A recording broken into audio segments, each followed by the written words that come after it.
André Lotterer, one of the newcomers in Formula E. When you have been driving in World Endurance Championship earlier, I could imagine that when it comes to concentration, then it is a very big difference that when you're driving in Le Mans, for example, you have more or less 5 kilometers straight out with a few chicanes. Coming into a city, then you are driving maximum 400 meters, 500 meters, and then you have to turn into the next bend, and you are in very close fight all the time. Isn't it also a very, very big difference between endurance racing and Formula E racing? Yeah, it's a very valid point and big aspect of Formula E.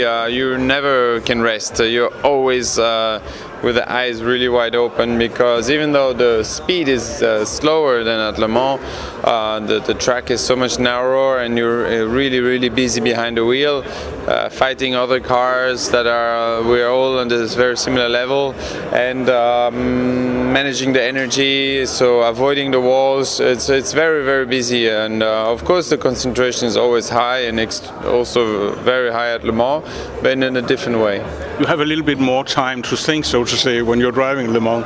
Yeah, exactly. But also that can be a trap. You know, if you're in the straight line in Le Mans thinking too much and you miss your braking point, that's the end. So you have to remain focused, and in Le Mans use the straights to check all your car information, communicate with the team.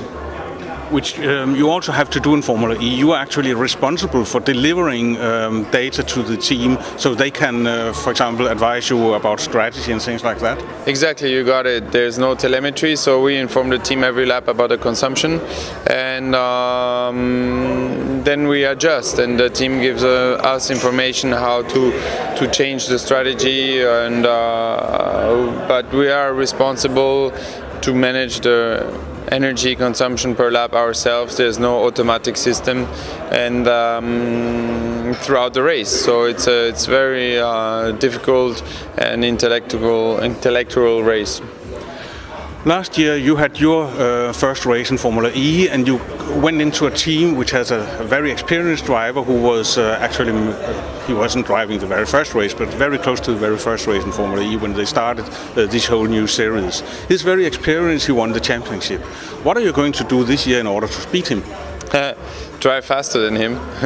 No, he's helped me a lot in season 4 to bring me up to speed with Formula E. I didn't have much testing, and but that was great, and I could help him afterwards to win the championship a little bit.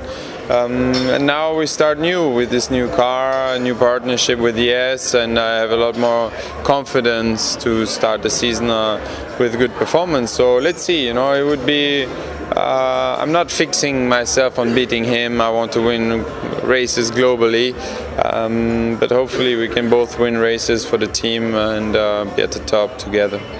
One of the things which at least journalists are always discussing, it is how is it possible to have a very good atmosphere in the team, to have a friendly atmosphere between you two drivers, and you are also competitors.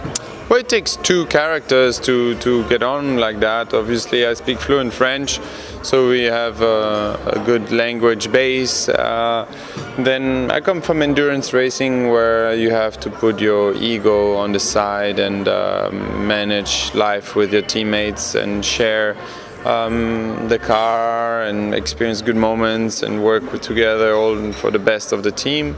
So I enjoy this atmosphere, and I brought this spirit to the team, and Jeff welcomed me directly very nicely, and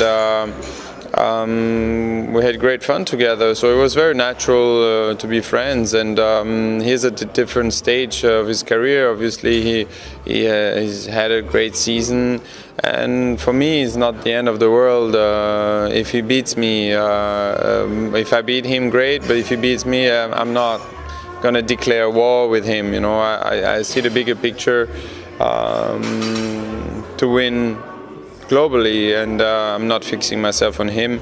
And I think if one is playing the game and the other as well, and it's just a positive spiral. If you start to do war in the team, then it can quickly escalate negatively, but that's not very good for the team. I think it's much better for the engineers to be able to work together. When I speak to Jeff, he always try to explain Formula E as this environmental friendly sport, maybe the right way to live in this world, to save the planet and things like that. Does it mean something for you too? Yeah, I think so. It means we are facing a lot of difficulties on the planet right now, and the automotive industry is changing to improve this, and we are at the heart of it to represent the dynamic, the sport of it. We're pushing the limits with electric race cars and sending a message that we are the race of the future and that things are possible. No one believed it at the beginning in Formula E, including me, but things change and we push the technologies forward, and to combine this with a race I think is a great platform to also motivate people to do something.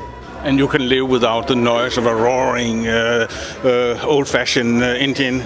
Well, when I was in the Audi, the diesel was not very noisy either, so it's quite... You're used to it. Quite nice at this stage of my career to have something more quiet.